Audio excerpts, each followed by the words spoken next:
Good morning. This is Pastor Chandler, and Merry Christmas. I just wanted to let you know, you might have actually noticed already that we're not here today. We pre recorded a message and some worship and the welcome for you. I wanted to remind you any end of year giving you have, you can do online through our Realm Connect app on the phone, and you can also bring that in or mail it to us. Also, and lastly, I wanted to remind you that we have some really fun and cool things coming up in January. You can check those out I think we have an online program on the app. And also just keep an eye out for some more announcements through our email that we send out every Friday and also on Facebook. There'll be some announcements for all of the cool things coming your way in January. I hope you enjoy this morning's message and the worship. All right. Hey, everybody. How's it going? I don't know how much the person before me in the video said because I am not with them right now, and I am filming this at a different time. But if you don't know, my name is Kobe. I am the worship leader down here in the Journey, and we're going to sing a couple songs together. So this one is one we're doing for our Christmas Eve service. This is Angels We Have Heard on High.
stir intent, and to follow the star where it went.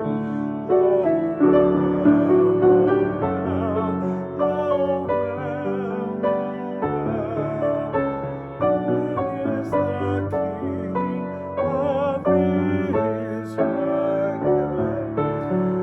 Then let us all with one accord sing praises to our heavenly Lord, that hath made heaven and earth of naught, and with his blood mankind hath bought. Oh Born is the King of Israel.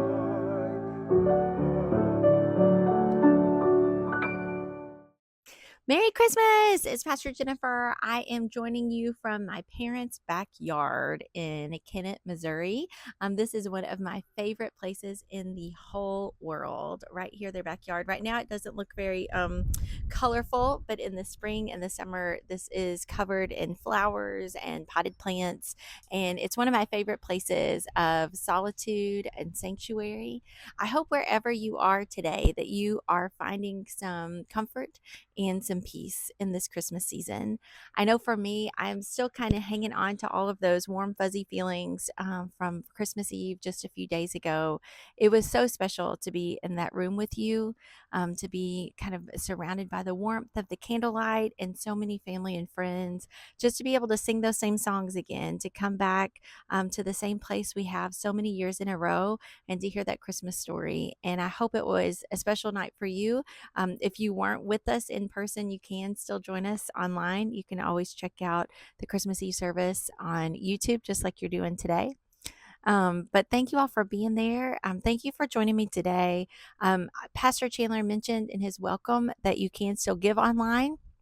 We hope that you will do that with your end of your giving. You can do at sikestonfirstumc.org, or if you have that Realm Connect app, as he mentioned, or you can also drop it by our office this week. We are going to be open for a couple days, especially on Tuesday. We are hosting a blood drive.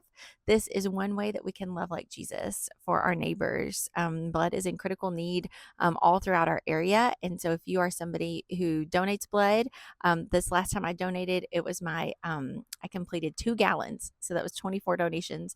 So if you're somebody who's done 2 gallons, or if you've done it 0 times, you are welcome to come join us on Tuesday afternoon in our fellowship hall. It's going to be another way. It'll take you like 30 minutes, 40 minutes, and you'll get free snacks. And I think there's also an opportunity to win a $100 Amazon gift card from the American Red Cross, which is pretty cool. They're always offering really cool things. So all of that's coming up, and I hope that you'll be a part of it. I hope you'll join us our next Sunday, back to our regularly scheduled programming at 9 and 11 in person. We'll be doing our star words as we read the story of the Magi. And then starting the next week, the 10th, 11th, something, the next Sunday in January, we're going to begin our brand new sermon series that I'm super excited about, called Modern Day Heretics. Ooh, it's going to be really good. I say it's going to be really good. I am excited about it. I hope it's really good. I wanted to explore some of the heresies of the early church as they were sorting out what's Christian doctrine and what isn't, and how some of those show up today, and how many of us are modern day heretics, and just trying to talk about that, explore that, and explore how it can help us follow Jesus today and go deeper in our faith today. So that's going to be a lot of fun. I hope you'll join us for that. Today, I wanted to read a passage, since we are still, I think we are the 4th day of Christmas, as still the Christmas season. Today, I wanted to read a passage that is also considered part of the Christmas story. It's considered part of the Christmas story we find in Matthew's Gospel. We're going to continue reading along here. Now, last week, last Sunday, not on Christmas Eve, but last Sunday, we were reading from Matthew's gospel, talking about how Matthew really follows the story of Joseph in his gospel and his telling of Jesus's birth. The nativity story that Matthew tells really kind of follows Joseph's perspective a little bit. And there's also one story that we get from Matthew's gospel that we don't get from Luke's gospel, that also kind of makes its way into our cute little nativity scenes. I say that we have a bunch of cute little nativity scenes in our house. We also have a beautiful one in the sanctuary that you saw at Christmas Eve. But there are a couple folks who are included in that nativity scene. We're going to talk about them more next week, the kings or the magi or the wise men. But they are really a part of the second part of Matthew's telling of the birth of Jesus. And so I want you to hear really this whole section. Kind of if you remember what we talked about with Joseph, who was engaged to be married to Mary. He is visited in a dream a couple times by an angel of God. He's not only visited, but actually follows what the angel of God tells him and takes the family all the way to Egypt. But I want to tell you why. We talked about that a little bit last week. I want to tell you a little bit about why that happened. So I'm going to read from Matthew chapter 2, starting in verse 13. So it says, when they had gone, and the they here is the Magi. So we'll talk about them next week. So we're a little out of order. Stick with me here, okay? When the angel had gone, when they had gone, an angel of the Lord appeared to Joseph in a dream. Get up, he said. Take the child and his mother and escape to Egypt. Whoops. Oh, it's windy. Hold on. Hold on. Take the child and his mother and escape to Egypt. Stay there until I tell you, for Herod is going to search for the child to kill him. So they got up. He got up, took the child and his mother during the night, and left for Egypt, where he stayed until the death of Herod. And so fulfilled what the Lord had said through the prophet, out of Egypt I called my son. When Herod realized that he had been outwitted by the Magi, he was furious, and he gave orders to kill all the boys in Bethlehem and its vicinity who were 2 years old and under, in accordance with the time he learned from the Magi. Then what was said through the prophet Jeremiah was fulfilled. A voice is heard in Ramah, weeping and great mourning, Rachel weeping for her children and refusing to be comforted because they are no more. After Herod died, an angel of the Lord appeared in a dream to Joseph in Egypt and said, Get up, take the child and his mother and go to the land of Israel, for those who were trying to take the child's life are dead. So he got up, took the child and his mother, and went to the land of Israel. But when he heard that Archelaus was reigning in Judea in place of his father Herod, he was afraid to go there. Having been warned in a dream, he withdrew to the district of Galilee, and he went and lived in a town called Nazareth. So was fulfilled what was said through the prophets, that he would be called a Nazarene. This is the word of God for all of God's creation. Thanks be to God. Now, I know that's kind of an intense story, especially just a few days after Christmas Eve when everything was so happy and we were talking so much about the love of Jesus and the story of Christmas. And so to talk about something so sad and so awful there's a little bit of a disconnect. It's kind of an intense story, especially to read right back to back with the story of Jesus, the story of the birth of Jesus that we celebrate, that we sing songs about, and that we decorate our houses for, that we give each other presents for to celebrate in honor of the Magi bringing presents to Jesus. So how is this story that's so intense a part of that same Christmas story? How is this story here in the same Bible set alongside this beautiful story of Christ's birth? And there's a couple of reasons for that. One is that it is really hard. It's really hard to read. It's really kind of jolting, disorienting to go from such a sweet story to then something so violent and intense. I think it's one thing just to sit and realize that, first of all, that in the Bible we have both these stories side by side. It's a reminder that in life we also have both of these things very often together. The hope and the heartache sit alongside each other, maybe even on the same page. But there's a couple other reasons why we find this story in our Bible and even in the gospel story, the nativity story, and the birth of Jesus. If you remember last week when we started talking about Joseph, we talked about the fact that Joseph is mentioned as a son of Jacob. And it reminds us of another Joseph who's another son of Jacob. We heard about him back in Genesis, the first book in the Bible. Sometimes we call it the Old Testament or the Hebrew Scriptures. Well, Jacob, whose name was ended up changing to Israel, has 12 tribes or sons of Jacob, sons of Israel. Joseph is one of those sons. Actually, two of his sons become two of the 12 tribes, and he's not a tribe because his other brother's not a tribe. It's very complicated. But he's one of the sons. He was actually the 11th son, and by all accounts considered to be Jacob's favorite son. And he was visited by God in dreams, kind of showing him that his brothers someday would be honoring him. And he told the brothers, the other 10 brothers, 11 brothers, of these stories of his dreams. And if you remember, they did not like that, not at all. And they sold him into slavery. And there's a really powerful moment in the story of that Joseph where he looks at his brothers who have now experienced famine in their homeland and they've now come to Egypt. Joseph, who's now risen up the ranks in Pharaoh's court, is now has the ability and the authority to help his brothers who once hurt him. He has this amazing line where he says to them, "What you intended for evil, God used for good." And he is able to invite all of his family, including his dad, to Egypt to live with him, to take care of them, to make sure that they had food.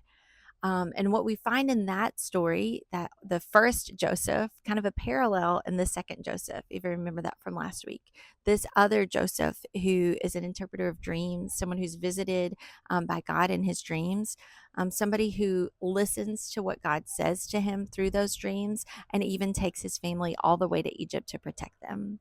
We see these parallels in the story of Joseph. So as we read in Matthew, we continue to see these similar parallels with that same story from Genesis, kind of continuing into the second book of the Bible of Exodus. Now, if you remember that story, that first Joseph, a long time ago in the book of Genesis, the first Joseph brought his family all the way to Egypt, and they grew and grew and grew and grew and grew until they became such a large group of people that Pharaoh was intimidated by them and started enslaving them. And they ended up in slavery for 400 years until God was going to deliver God's people, and through a little baby named Moses. If you remember the story of Moses, a very similar thing happened where Pharaoh, the king, was worried and intimidated about how powerful these Israelite people had become, how many there were, and ordered that every little boy under 2 be killed. But there were some very smart, very wise midwives named Shifra and Pua who were able to save many of the baby boys. When Pharaoh figured out what was happening, tried even harder to kill the Israelite children under 2. But there was one mother who was trying to save her son, and she placed him in a little basket and floated him down the Nile. And if you remember, that was Moses. Moses, who was then used by God to save God's people. So we have this really similar story. It sounds so violent and hard to read here in Matthew's gospel. But if you are reading through Matthew's gospel, you are only into chapter 2 when there are about 1 million red flags that should be going off in your head. I've read this story before. There are the names that are similar of Jacob and Joseph. We see all of these prophecies that have shown up. Even in the passage you heard me read, they were quoting 2 different ones, one from Isaiah and one from and one from another prophet, I think it was Ezekiel. And so there's just all of these prophecies that are quoted over and over. There's also just these allusions or references to things that have already happened in the Old Testament. It's sort of like I don't know why this is always my example, but I think about like if you start telling a story and you say he lived in a log cabin, he grew up in a log cabin and he taught himself to read by candlelight and he wore a big tall hat wherever he went, you would start to be like, this guy's a lot like Abraham Lincoln, or about like the legend of Abraham Lincoln. Or if you said, okay, he chopped down an apple tree and he couldn't tell a lie, this guy's a lot like George Washington. And you would start to think, well, maybe they're going to do similar type things. And that's sort of the setting that Matthew's providing for us. These things happened a long time ago. You've heard these stories of how God was faithful to God's people a long time ago. God's doing it again. God's doing it again through a similar story, but now in a new place, in a new time. Now, I do want to tell you one thing that makes me feel slightly better about reading this passage, gives me some comfort, is that most scholars, most historians don't believe it is historically accurate. That this, what is sometimes called the massacre of the innocents, at least the one found in Matthew's gospel, we don't have historical record of. There's a couple pretty reliable sources that we can hear from different historical things that happened. One in particular was a guy named Josephus. He recorded a lot of early history in the very early centuries, a lot of Jewish history, to where we find out a lot about early Christians. We get he writes a lot about the life of Jesus that's corroborated by this historian. We don't hear about this massacre happening. Now, there are two reasons possibly for that. One is that Bethlehem was a pretty small area, so people think it could be between 15 to 20 young boys under 2. Maybe that was such a small number it wasn't recorded, or it might not have actually happened. Instead, Matthew is trying to remind us of something else that happened before. This thing that we know about in the book of Exodus, and the reason that we had the prophet Moses, showing us again that Jesus is a new way of coming to God's people. Moses, if you remember, was somebody who brought the law from God, the law that guided God's people for so many years. Jesus is going to bring a new law with a new covenant, a new promise. Matthew is showing us all of these ways that Jesus is fulfilling these Old Testament prophecies and also doing something new. That God, just the way that God showed up before, God's showing up again.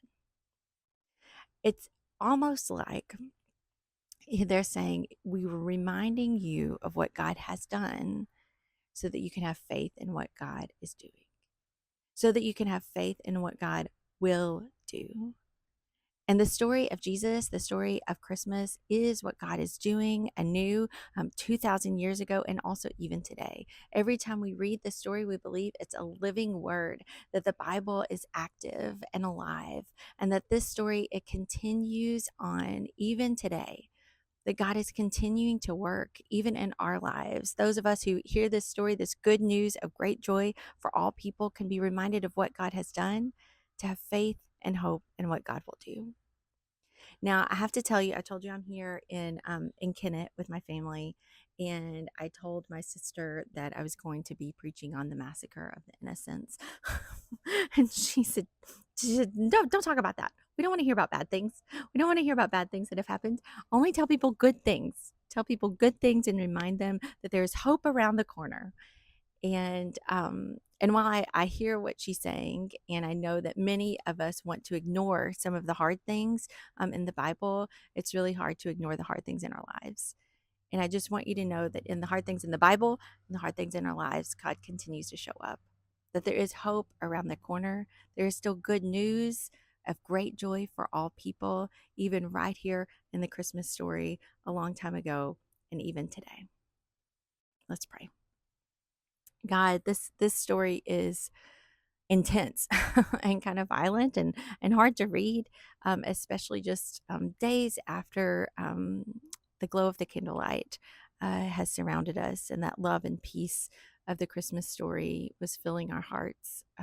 And yet we know that you're here too, that even in this story, you speak to us today, that even through these words that might be hard for us to hear, you still have something to teach us, ways to grow us and change us and transform us by your love. God, help us to hear what you would have us to hear today through this passage. Help us to be people who love like Jesus in all that we say and do and all that we are. God, we give thanks for what you have done, what you are doing, and what you're going to do. Amen. Thank you for joining us. Merry Christmas.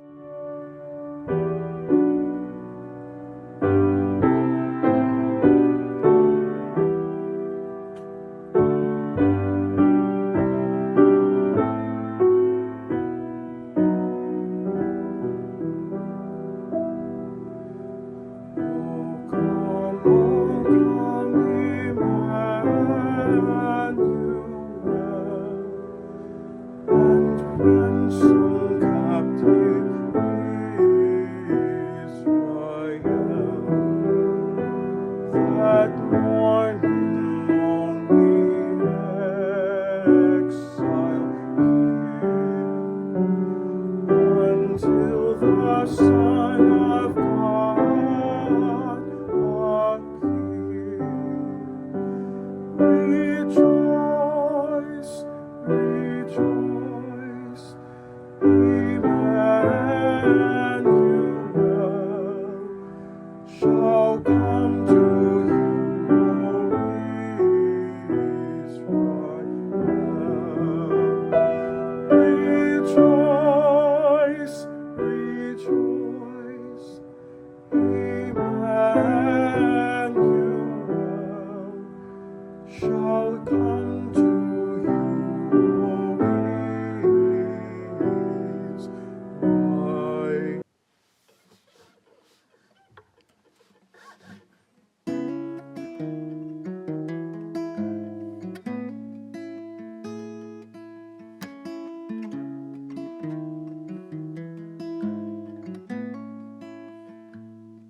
You could have stepped into creation, far for all to see, brought every tribe and nation to their knees,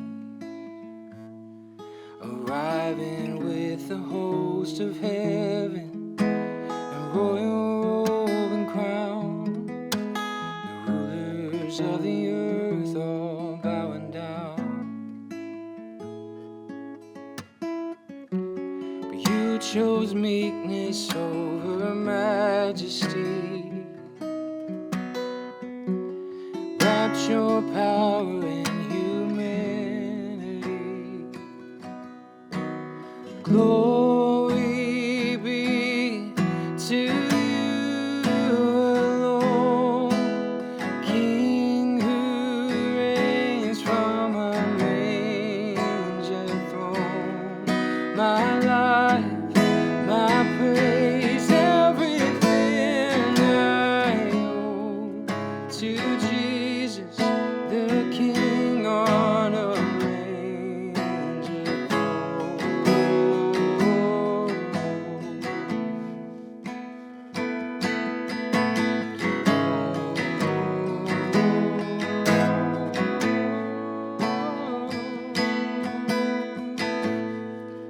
From heaven to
the King on a manger throne.